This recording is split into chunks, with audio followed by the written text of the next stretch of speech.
ഇന്ന്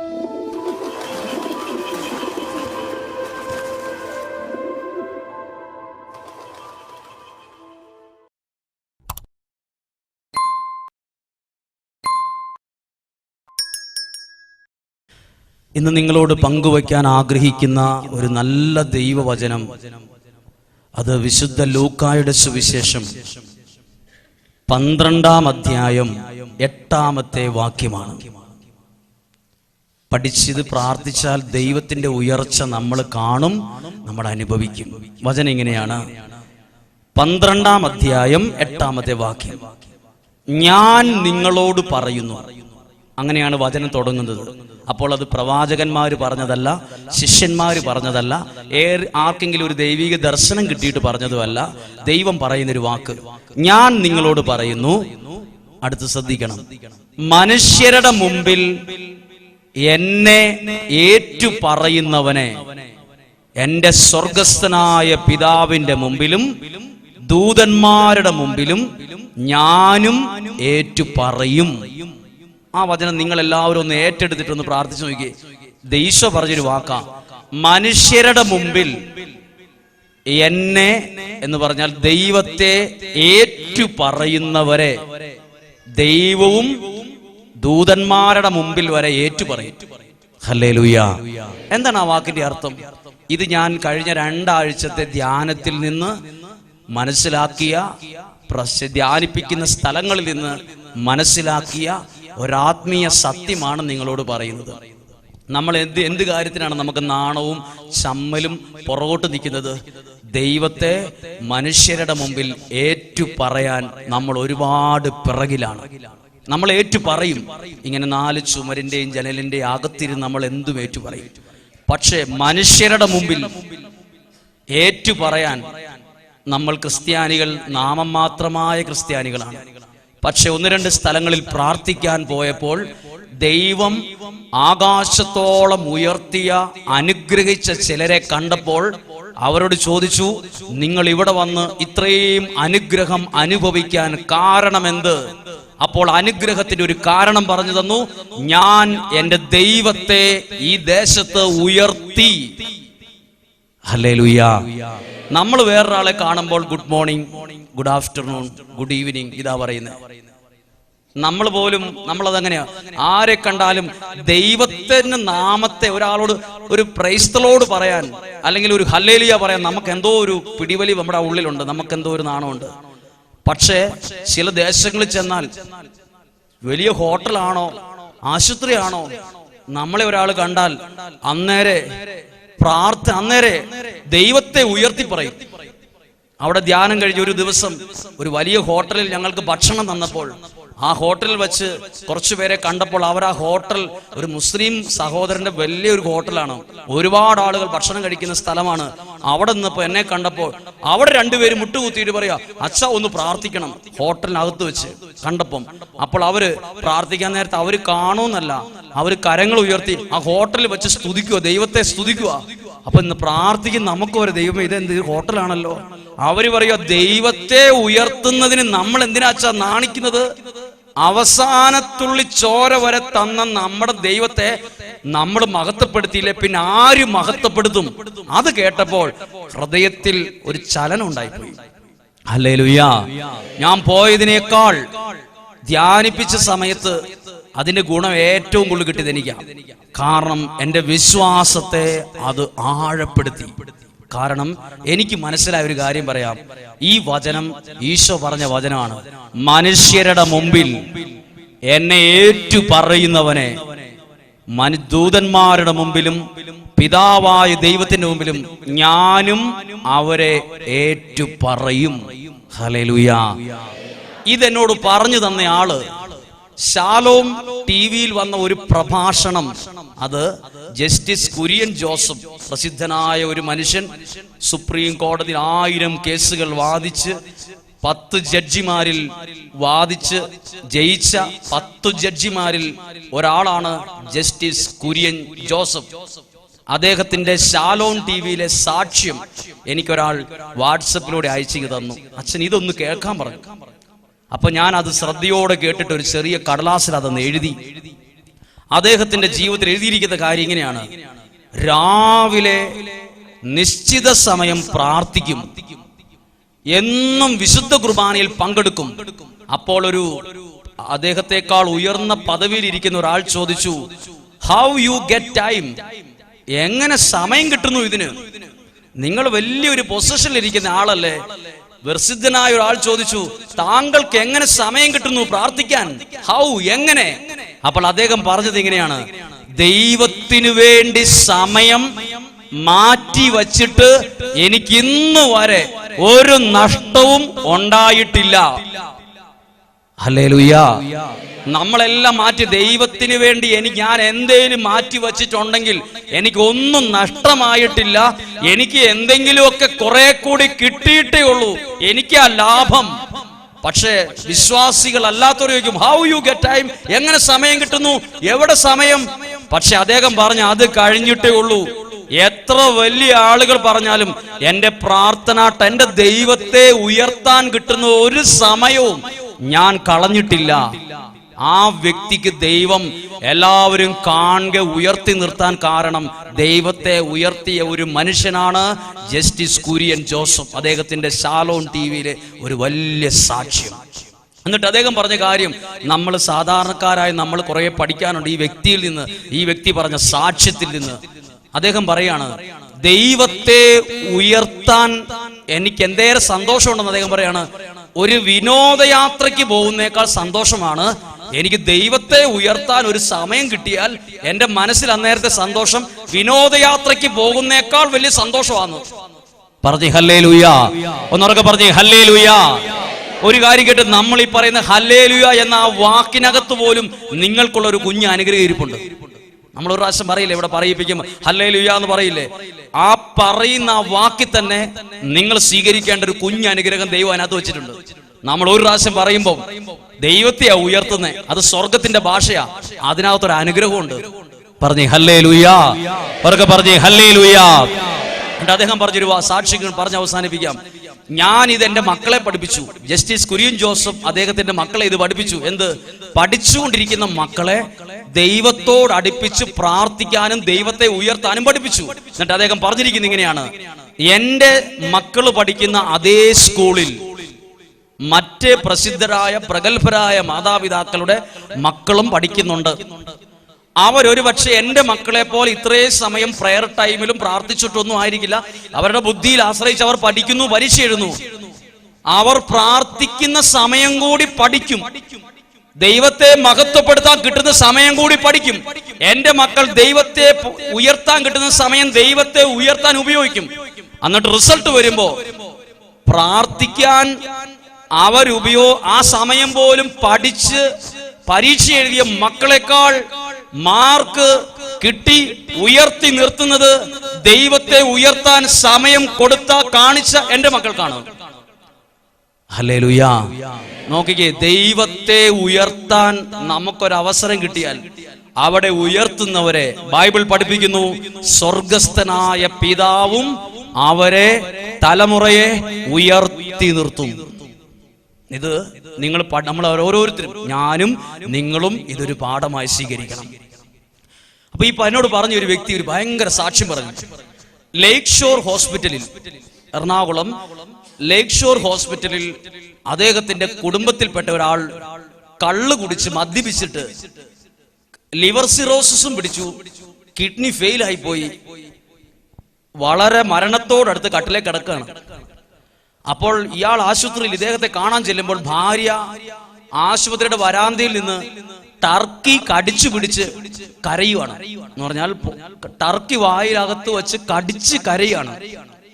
ആശുപത്രിയിലേക്ക് കയറിയപ്പം ഒരു കാര്യം മനസ്സിലായി, ഇയാള് മരിച്ച് ഇനി ഇവിടുന്ന് ഇട്ടോണ്ട് പോകാനുള്ള വെള്ള മുണ്ടും വെള്ള ഷർട്ടും തേച്ച് വെച്ചിട്ടുണ്ട് അപ്പുറത്ത്. അത്രയും മരണത്തിന്റെ വക്കേ കിടക്കുക, ലിവർ സിറോസിസും കിഡ്നി ഫെയിൽ ആയി പോയി. ഡോക്ടർ പറഞ്ഞു എല്ലാം കഴിഞ്ഞു എന്ന്, ഇനി മുന്നോട്ട് പ്രതീക്ഷിക്കണ്ട, ഏത് സമയവും മരണം ഉണ്ടാകും എന്ന് പറഞ്ഞു. അപ്പോൾ അദ്ദേഹത്തിന്റെ അടുത്ത് ഈ മനുഷ്യൻ എന്നോട് പറഞ്ഞ മനുഷ്യൻ ദൈവത്തെ ആശുപത്രിയിലാണേലും എയർപോർട്ടിലാണേലും ഹോട്ടലിലാണേലും ദൈവത്തെ ഉയർത്താൻ ഒരു സമയം കിട്ടിയാൽ 100% വിശ്വസ്തയോടെ ഉയർത്തുന്ന ആൾ പറഞ്ഞു, ആശുപത്രിയിൽ ചെന്ന് ഇയാൾക്ക് വേണ്ടി പ്രാർത്ഥിച്ചപ്പം ഇച്ചിരി ഒച്ച കൂടിപ്പോയി, ഇച്ചിരി ഒച്ചത്തിൽ പ്രാർത്ഥനയായിപ്പോയി. അപ്പോൾ ഇയാൾ ഈ മരിക്കാൻ കിടക്കുന്ന മനുഷ്യൻ ഇയാളോട് പറയുവാ, എടാ ഇച്ചിരി പതുക്കെ പ്രാർത്ഥിക്ക്, അപ്പുറത്തോര് കേൾക്കൂന്ന്, ഇച്ചിരി പതുക്കെ. അപ്പോൾ ഇയാൾ പറഞ്ഞെന്ന്, ഇനി ആര് കേൾക്കാനാടാ, നീ ഇനി എന്നാണോ എന്ന് പറഞ്ഞിരിക്കുന്നത് ചോദിച്ചു. രണ്ട് ഞെട്ടിക്കിലി അടിച്ചു. നിനക്ക് വിശ്വാസം ഉണ്ടോന്ന് ചോദിച്ചു. ഞാൻ ജീവിക്കുന്ന ദൈവത്തിൽ വിശ്വസിക്കുന്ന ഒരാളാ, നിനക്ക് വിശ്വാസമുണ്ടോ? നിന്നെ ഈ ദൈവം എഴുന്നേൽപ്പിക്കൂടാന്ന് പറഞ്ഞു. അപ്പോൾ ഇയാൾ ചോദിച്ചു, നീ എന്നാടാ പറയുന്നേ, ഈ എന്നെ ഇനി എഴുന്നേൽപ്പിക്കൂന്നോ? നിനക്ക് വിശ്വസിക്കാൻ പറ്റുമെന്ന് ചോദിച്ചു. നിനക്ക് ദൈവത്തെ ഉയർത്താൻ സാക്ഷ്യമായിട്ട് നിൽക്കാൻ പറ്റുമെന്ന് ചോദിച്ചു. അദ്ദേഹം പറയാണ്, 10 വർഷമായിട്ടും ഇന്നും അദ്ദേഹം ജീവിച്ചിരിക്കുന്നു. 10 വർഷം മുമ്പ് ലേക്ക് ഷോർ ആശുപത്രിയിൽ മരിക്കുമ്പോ ഇട്ടോണ്ട് പോകാനുള്ള മുണ്ട് ഷർട്ട് തേച്ചപ്പുറത്തുണ്ട്. അന്നേരം ഭാര്യ ടർക്കി കടിച്ചു പിടിച്ച് എന്റെ ഭർത്താവിന്റെ ഈ അവസ്ഥയോർത്ത് സങ്കടപ്പെട്ട് ഇരിക്കുന്ന സമയത്ത് ഈ മനുഷ്യൻ പ്രാർത്ഥിക്കുമ്പോ, നീ എന്തിനാണ് നാണം കെടുന്നേ? അവസാനത്തുള്ളി രക്തം വരെ തന്ന ഏത് മനുഷ്യനാണ് ഈ ലോകത്തുള്ളത്? ആ ദൈവത്തെ ഉയർത്താൻ പറ്റിയില്ലേ, പിന്നെ നമ്മൾ എന്തിനാണ് ജീവിച്ചിരിക്കുന്നതെന്ന് ചോദിച്ചു. ആ മനുഷ്യൻ പറയാ, എടാ ഞാൻ ഉയർത്താം.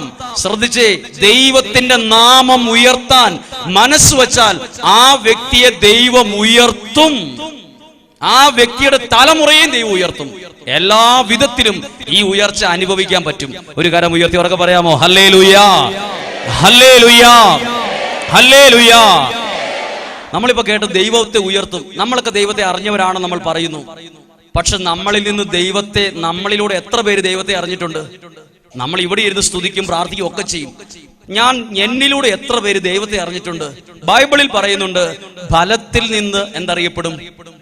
വൃക്ഷം അറിയപ്പെടും. മാവിൽ നിന്ന് കായ്ക്കുന്നത് മാങ്ങയോ മാവോ?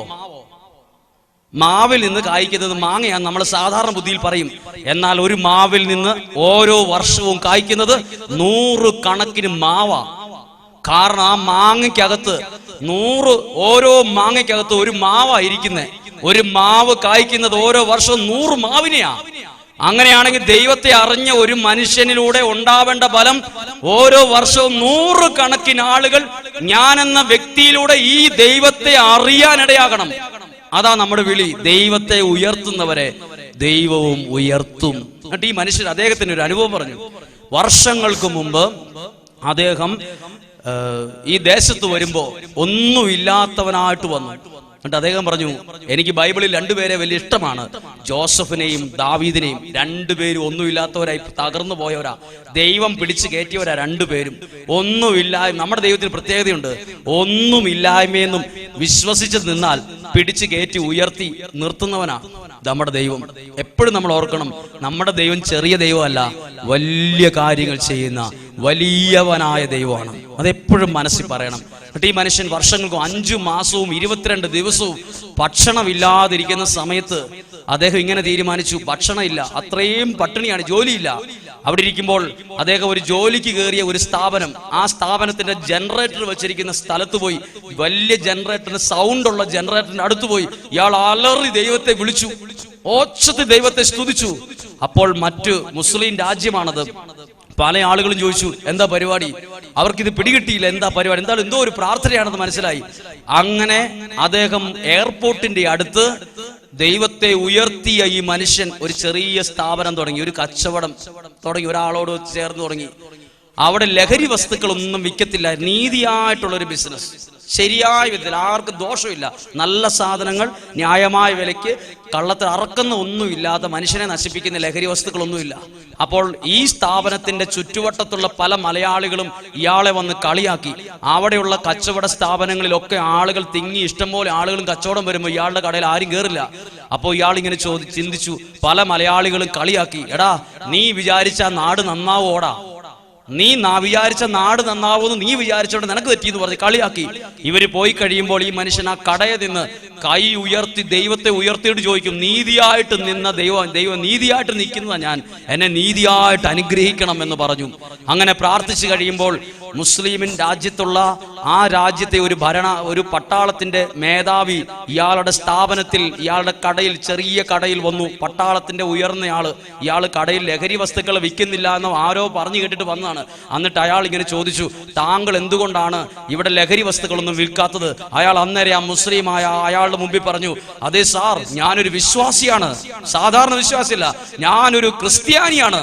അയാൾ പറയാണ്, ഞാൻ ക്രിസ്ത്യാനിയാണെന്ന് ഇയാളോട് പറയാൻ എനിക്ക് എന്നൊരു ധൈര്യം തോന്നി. ഞാൻ ധൈര്യത്തോടെ പറഞ്ഞു, ഞാനൊരു ക്രിസ്ത്യാനിയാണ്, ഞാൻ യേശുവിൽ വിശ്വസിക്കുന്ന ഒരാളാണ് ഇത് പറഞ്ഞു. അപ്പോൾ അയാൾ കുറച്ച് കാര്യങ്ങൾ സംസാരിച്ചിട്ട് അയാളെ അപ്രിഷ്യേറ്റ് ചെയ്തിട്ട് പറഞ്ഞു. അന്നേരം തന്നെ ക്യാമ്പിൽ നിന്ന് ഒരാളെ വിളിച്ചിട്ട് പറഞ്ഞു, ഇനി ക്യാമ്പിലേക്കുള്ള മുഴുവൻ സാധനവും ഇയാളുടെ കടയിൽ നിന്ന് മേടിച്ചാൽ മതി എന്ന്. അന്ന് തുടങ്ങിയ അനുഗ്രഹമാണെന്ന് അയാൾ പറഞ്ഞത്. ഇന്നും അയാൾ വലിയ ഒരു സമ്പന്നനായ ഒരു മനുഷ്യനായി അറിയപ്പെടുന്ന ഒരാളാണ്. ഞാൻ അദ്ദേഹത്തിന്റെ പേര് പറയാത്തത് അദ്ദേഹത്തിന് എന്ത് ചിന്തിക്കുമെന്ന് ഓർത്ത് ഞാൻ മാത്രം പേര് പറയുന്നില്ല. അദ്ദേഹം പറഞ്ഞു, ദൈവത്തെ ഉയർത്താൻ എനിക്കൊരു അവസരം കിട്ടിയ ഞാൻ ഉയർത്തും. ആ ഉയർത്തിയത് കൊണ്ടാ ദൈവം എന്നെ ഈ ദേശത്ത് ഉയർത്തി നിർത്തിയത്. പ്രിയപ്പെട്ടവരെ, നമ്മൾ അങ്ങനെ ചിന്തിക്കുമ്പോർക്കും നമ്മളൊക്കെ ദൈവത്തെ ഉയർത്തുന്ന കാര്യത്തിൽ എന്തേരം പുറകില. ബൈബിളിൽ ഒരു കാര്യം ശ്രദ്ധിച്ചേ, ദൈവത്തെ ഉയർത്തുന്നവർക്ക് ദൈവം കൊടുക്കുന്ന വില എന്നാണെന്നറിയോ?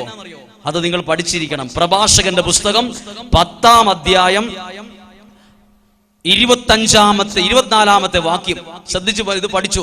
ദൈവത്തെ ഉയർത്തുന്ന ഒരാൾ നമ്മൾ വിചാരിക്കുന്നതിന് അവൻ വിലയില്ലാത്തവനാ, അയ്യോ അവരൊരു എന്തോ ഒരു കുറവുള്ള ആളാന്ന് നമ്മൾ ചിന്തിക്കുക, അയാൾക്ക് എന്തോ കുഴപ്പമുണ്ടെന്ന്. ദൈവത്തെ ഉയർത്തുന്നവന് ദൈവം കൊടുക്കുന്ന വില കേട്ടു.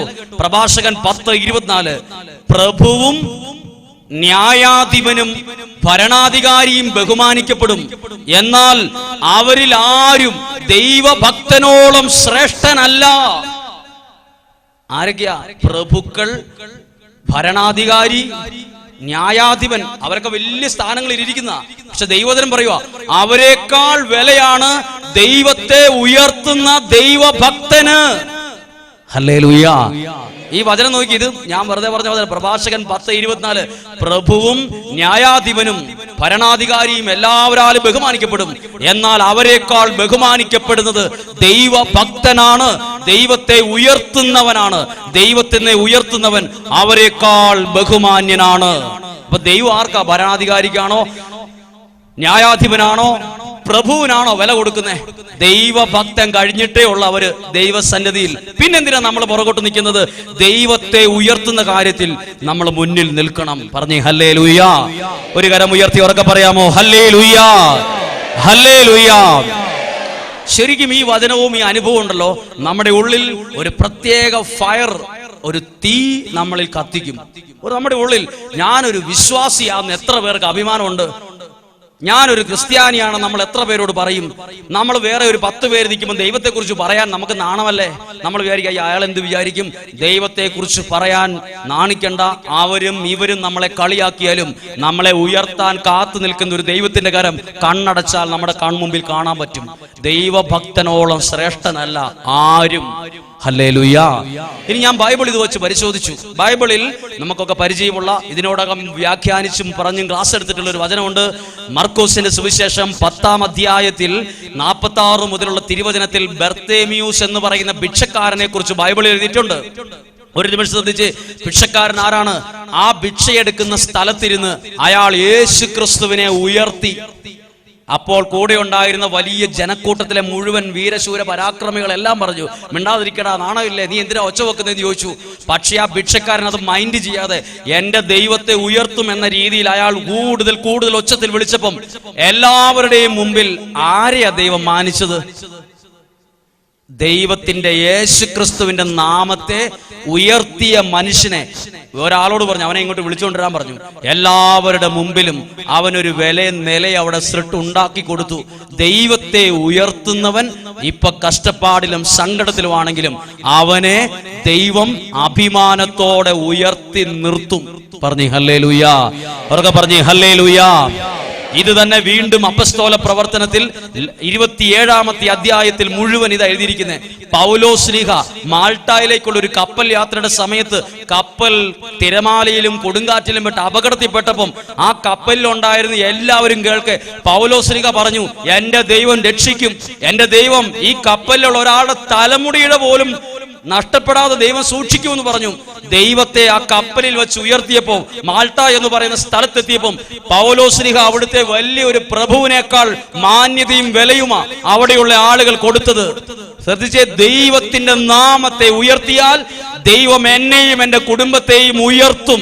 നിങ്ങൾ ദൈവത്തിന്റെ നാമം ഉയർത്താൻ ഒരു ആശുപത്രി ചെല്ലുമ്പോൾ പ്രാർത്ഥിക്കാൻ മടിക്കരുത്. ഒരാളെ കാണുമ്പോൾ ഗുഡ് മോർണിംഗ് അല്ല, നമ്മുടെ കൂട്ടത്തിൽപ്പെട്ട ഒരാൾക്ക് good morning, good evening, good afternoon ഇതൊന്നും അല്ല കൊടുക്കേണ്ടത്. ദൈവത്തെ കൊടുക്കണം. മാവിൽ നിന്നുണ്ടാകുന്നത് മറ്റൊരു മാവാ, ഒരു മാവല്ല, 100 കണക്കിന് മാവാ ഒരു മാവ് ഉണ്ടാക്കുന്നത്. ഒറ്റ നോട്ടത്തിൽ മാങ്ങ മാത്രമേ ഉള്ളൂ, പക്ഷെ അതിനകത്ത് മറ്റൊരു മാവ് അതിനകത്ത് നിൽപ്പുണ്ട്. നമ്മൾ ദൈവത്തെ അറിഞ്ഞ് പ്രാർത്ഥിക്കുന്ന ഒരാളാണെങ്കിൽ നമ്മളിലൂടെ ഓരോ വർഷവും ഓരോരുത്തർ ദൈവത്തെ അറിയണം, ഒരു സാക്ഷിയായി ഉയരണം. ഹല്ലേലൂയാ, അവർക്ക് പറഞ്ഞേ ഹല്ലേലൂയാ. അങ്ങനെയെങ്കിൽ നമുക്കൊന്ന് എഴുന്നേറ്റ് നിന്ന് ഈ ഒരു ഫയർ, ഈ ഒരു തീയോടുകൂടി ഒന്ന് സ്തുതിക്കണം. നമ്മുടെ സ്തുതിപ്പ് പ്രാർത്ഥന, ഞാൻ വിചാരിച്ചു നമ്മൾ ഇവിടെ പ്രാർത്ഥിക്കുന്നത് ആ ഏറ്റവും വലിയ പ്രാർത്ഥനയെന്ന്. നിങ്ങൾ ചിന്തിക്കില്ലേ, പല തുള്ളിയെ പെരുവെള്ളം, പല തുള്ളി പല സൈഡിൽ നിന്ന് വരുന്ന വെള്ളമാ ഒരുമിച്ച് കൂടി അത് പുഴയാകുന്നതും നദിയാകുന്നതും അത് കടലാകുന്നതും. അത് ഒരുമിച്ച് വരും, പല സ്ഥലത്തു നിന്നും ഒരുമിച്ച് കൂടുമ്പോഴാ നമ്മൾ ഒരുമിച്ച് പല തുള്ളി പെരുവെള്ളം എന്ന് പറയുന്ന പോലെ പലരും പ്രാർത്ഥിക്കുന്ന പ്രാർത്ഥന ഒരുമിച്ച് കൂടുമ്പോ അവിടെ അഭിഷേകം നിറയും, അത്ഭുതങ്ങൾ സംഭവിക്കും. അത് ദൈവത്തെ ഉയർത്തുന്നവരെ ദൈവം ഉയർത്തും. ദൈവത്തെ ഉയർത്തുക എന്ന് പറഞ്ഞാൽ എന്താ? എന്റെ ദൈവത്തെ ഞാനല്ലാതെ പിന്നെ ആരാ ഉയർത്തി പറയേണ്ടത്? എനിക്ക് വേണ്ടി അവസാനത്തുള്ളി രക്തം വരെ തന്ന എന്റെ ദൈവത്തെ ഞാൻ അഭിമാനത്തോടെ ഉയർത്തും. ഞാൻ പറയുന്നു, ഞാൻ വിശ്വാസിയാണ്, അതിലെനിക്ക് അഭിമാനമുണ്ട്. പറഞ്ഞേ ഹല്ലേലൂയാ. ദൈവത്തെ ഉയർത്തി പ്രാർത്ഥിക്കുന്ന ഈ സമയത്ത് നിങ്ങളൊന്ന് കണ്ണുകൾ അടച്ച്, നമ്മൾ എന്താ ഒരു ആശുപത്രി ചെന്നാലും നമ്മൾ കുറച്ച് അയ്യോ കുഴപ്പമില്ല കേട്ടോ, സാരമില്ല കേട്ടോ, ഞങ്ങൾ പ്രാർത്ഥിക്കാന്ന് പറഞ്ഞ് പോരുള്ളൂ. എന്തുകൊണ്ടാണ് അവിടെ പ്രാർത്ഥിക്കാത്തത്? വിശ്വസിക്കുന്ന ഒരു വ്യക്തി അപ്പുറത്തെ ആൾക്കാർ കേൾക്കില്ലേ, ഇപ്പുറത്തെ ആൾ കേൾക്കില്ലേ? അവര് കേട്ടാ എന്നാ വിചാരിക്കും, അവരെ ഇവരും കേട്ടാൽ എന്നാ വിചാരിക്കുമെന്ന് ചിന്തിച്ചോണ്ടിരുന്നിട്ട് നമുക്ക് എന്നാ ഗുണമാ കിട്ടിയത്? പക്ഷെ ദൈവത്തെ ഉയർത്തുന്നവരെ കുറിച്ച് ബൈബിൾ പഠിപ്പിക്കുന്നു, സ്വർഗത്തിലെ ദൂതന്മാരുടെ മുമ്പിലും ഞാൻ അവരെ ഉയർത്തും. അങ്ങനെയെങ്കിൽ നിങ്ങൾക്കൊരു ദൈവം നൽകുന്ന ഉയർച്ച ആഗ്രഹിക്കുന്നെങ്കിൽ നിങ്ങൾ അഭിമാനത്തോടെ ഒന്ന് കരങ്ങൾ ഉയർത്ത്. പല തുള്ളി പെരുവെള്ളമാണ്. പലര് പ്രാർത്ഥിക്കുന്നത് ഒരുമിച്ച് കൂടുമ്പോൾ അത്ഭുതമാണ്. പലര് കൂടുന്നത്, പലരുടെ പ്രാർത്ഥന അത് അനുഗ്രഹത്തിലേക്ക് നയിക്കും. കരങ്ങൾ ഉയർത്തിപ്പിടിച്ച് ഒരു നിമിഷം ദൈവത്തെ എല്ലാവരും സ്തുതിച്ച് പ്രാർത്ഥിക്കുന്നു. ഹല്ലേലൂയാ. ദൈവത്തിന്റെ ആത്മാവ്, പരിശുദ്ധാത്മാവ് നിറയാൻ പ്രാർത്ഥിക്കുന്നു. ദൈവകൃപ നിറയാൻ പ്രാർത്ഥിക്കുന്നു. ഇപ്പോ ദൈവത്തെ സ്തുതിച്ചപ്പോ ഉണ്ടല്ലോ, ഞാൻ എൻ്റെ ജീവിതത്തിലെ ഒരു ദിവസത്തെ ഇങ്ങനെ ഓർത്തു. പഠിച്ചുകൊണ്ടിരിക്കുന്ന കാലം മുതൽ എനിക്ക് ദൈവവചനം വായിക്കാനും ദൈവത്തെ സ്തുതിക്കാനും ഒക്കെ ഇഷ്ടമായിരുന്നു. അങ്ങനെ സ്തുതിക്കുമ്പോൾ എന്നെ എൻ്റെ ഒപ്പത്തിനൊപ്പമുള്ള കൂട്ടുകാർ കർശനമായിട്ട് എന്നെ കളിയാക്കിയിട്ടുണ്ട്. നിനക്കെന്തോ കുഴപ്പമുണ്ടെന്ന് വരെ പറഞ്ഞവരുണ്ട്. നിനക്ക് കരിസ്മാറ്റിക്ക് തലയ്ക്ക് പിടിച്ച ആളാന്ന് പറഞ്ഞിട്ടുള്ളവരുണ്ട്.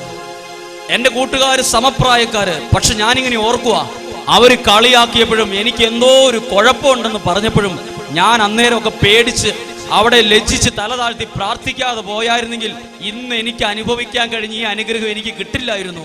ഞാൻ അന്ന് ദൈവത്തെ ഉയർത്തിയതിന്റെ ഗുണം ഈ 2019 ദൈവത്തിന് 1 കോടി നന്ദി പറഞ്ഞാലും കിട്ടാത്തത്ര അനുഭവിക്കുന്നയാളാണ് ഞാൻ പറയുന്നത്. ദൈവത്തെ ഉയർത്തിയാൽ എന്റെ ജീവിതവും ഭാവിയും കുടുംബവും സമ്പത്തും എല്ലാം ദൈവം ഉയർത്തും. ഒരിക്കൽ കൂടി കരങ്ങൾ ഉയർത്തി സ്തുതിക്കുന്നു. നിറയണം, ശക്തി നിറയണം, അഭിഷേകം നിറയണം, വിടുതൽ നൽകണം. ശക്തി നിറയണം, നിറയണം, നിറയണം, നിറയണം, നിറയണം, നിറയണം. ഹല്ലേലൂയ. ആത്മാവ് നിറയണം, നിറയട്ടെ. ശക്തിയോടെ പ്രാർത്ഥിക്കുന്നു. ആത്മശക്തിയെ ഇറങ്ങി എന്നിൽ വാ, ഇറങ്ങി എന്നിൽ വാ, മഴ പോലെ പെയ്തിറങ്ങി വാ, മഴ പോലെ പെയ്തിറങ്ങി വാ. ആത്മശക്തി, ആത്മശക്തിയെ ഇറങ്ങി എന്നിൽ വാ, ഇറങ്ങി എന്നിൽ വാ, മഴ പോലെ പെയ്തിറങ്ങി വാ, മഴ പോലെ പെയ്തിറങ്ങി വാ. സ്വർഗീയത്തിയെ ഇറങ്ങി എന്നിൽ വാ, ഇറങ്ങി എന്നിൽ വാ, മഴ പോലെ പെയ്തിറങ്ങി വാ, മഴ പോലെ പെയ്തിറങ്ങി വാ. ആത്മനദിയായൊഴുകി എന്നിലിന്നു വാ, ആത്മശക്തിയായൊഴുകി എന്നിലിന്നു വാ, ആത്മനദിയായൊഴുകി എന്നിലിന്നു വാ, ആത്മശക്തിയായൊഴുകി എന്നിലിന്നു വാ. മഴ പോലെ പെയ്തിറങ്ങി വാ, മഴ പോലെ പെയ്തിറങ്ങി വാ, മഴ പോലെ പെയ്തിറങ്ങി വാ, മഴ പോലെ പെയ്തിറങ്ങി വാ, മഴ പോലെ പെയ്തിറങ്ങി വാ, മഴ പോലെ പെയ്തിറങ്ങി വാ. ആത്മശക്തി, ആത്മശക്തിയെ ഇറങ്ങി എന്നിൽ വാ, ഇറങ്ങി എന്നിൽ വാ. മഴ പോലെ പെയ്തിറങ്ങി വാ, മഴ പോലെ പെയ്തിറങ്ങി വാ. ഈ സമയത്ത് ഒരു നിമിഷം നമ്മൾ പ്രാർത്ഥിക്കട്ടെ. കണ്ണുകളടച്ച് കഴിഞ്ഞ ആഴ്ചയിൽ ധ്യാനം നടത്തിയ ഒരു ദേവാലയം ദുബായ് ഓർത്തഡോക്സ് കത്തീഡ്രൽ പള്ളിയിലാണ്. ഓർത്തഡോക്സ് പള്ളിയിൽ ദേവാലയത്തിൽ ധ്യാനമായിട്ട് ആയിരക്കണക്കിന് ആളുകൾ അവിടെ വന്നിട്ടുണ്ടായിരുന്നു. അപ്പോൾ ആദ്യത്തെ ദിവസം അവിടെ ദൈവത്തെ സ്തുതിക്കാതിരുന്നപ്പം അവിടെയുള്ള ആളുകൾ വന്ന് പറഞ്ഞു, ഇവിടെ അച്ഛാ ദൈവത്തെ സ്തുതിക്കുന്നില്ലേ, എന്നാ സ്തുതിപ്പില്ലാത്ത? അപ്പോൾ ഞാൻ അത്ഭുതപ്പെട്ടു. അവിടെയുള്ള ആളുകൾ ദൈവത്തെ സ്തുതിക്കാൻ ദാഹിച്ചു നിൽക്കുന്നൊരു മനസ്സ്. അപ്പോൾ ചോദിച്ചു, ദൈവത്തെ സ്തുതിക്കാൻ പറഞ്ഞത് എന്താ കാരണം? അതിലൂടെ അല്ലേ അച്ഛാ ഉള്ള അനുഗ്രഹമൊക്കെ നമ്മളിലേക്ക് വരുവുള്ളൂ. എന്തോ ഒരു നല്ല ബോധ്യമാ. ദൈവത്തെ സ്തുതിക്കുമ്പോൾ ഒരു പ്രാവശ്യം ഹല്ലേലൂയ പറയുമ്പം അതിനകത്ത് പോലുമുണ്ട് എനിക്കുള്ള ഒരു അനുഗ്രഹം. ഒരു പ്രാവശ്യം ഞാൻ പാട്ടുപാടുമ്പോൾ കൈയടിക്കുമ്പോൾ ഉണ്ടല്ലോ, ആ ഒരു കൈയടിയിൽ ദൈവത്തിന് വേണ്ടി ഒരു കൈയടിച്ച് ഞാൻ മനസ്സുകൊണ്ട് പ്രാർത്ഥിക്കുമ്പോയില്ലേ, അതിനകത്ത് വരെയുണ്ട് എൻ്റെ ജീവിതത്തിന് ആവശ്യമായ ഒരു അനുഗ്രഹം. നമ്മൾ ദൈവത്തിന് വേണ്ടി ചെയ്യുന്ന ഓരോ കാര്യത്തിലുമുണ്ട് നമുക്കുള്ള ഒരു അനുഗ്രഹം. ദൈവത്തെ സ്തുതിക്കുന്ന സമയമില്ലേ, അതിനകത്തുണ്ട്. അത് മതി എൻ്റെ തടസ്സം മാറാൻ, അത് മതി എൻ്റെ പ്രശ്നം മാറാൻ, അത് മതി എൻ്റെ രോഗം മാറാൻ. ദൈവത്തിൻ്റെ അനുഗ്രഹം മതി. അതിനുവേണ്ടി പ്രാർത്ഥിക്കുകയാണ്. പരിശുദ്ധാത്മാവേ സഹായിക്കണേ, സഹായിക്കണേ. എൻ്റെ സ്വർഗസ്ഥനായ പിതാവിൻ്റെ മുമ്പിൽ എന്നെ ഏറ്റു പറയുന്നവനെ ഞാനും ഉയർത്തും, അനുഗ്രഹിക്കും. ദൈവത്തെ ഉയർത്തുന്ന ഒരപ്പച്ചനാണ് വീട്ടിലെങ്കിൽ ആ വീടിനെ സാമ്പത്തികമായും തലമുറകളിലും അപ്പൻ ദൈവത്തെ ഉയർത്തുന്നതിലൂടെ ആ കുടുംബം മുഴുവൻ ഉയർത്തപ്പെടും.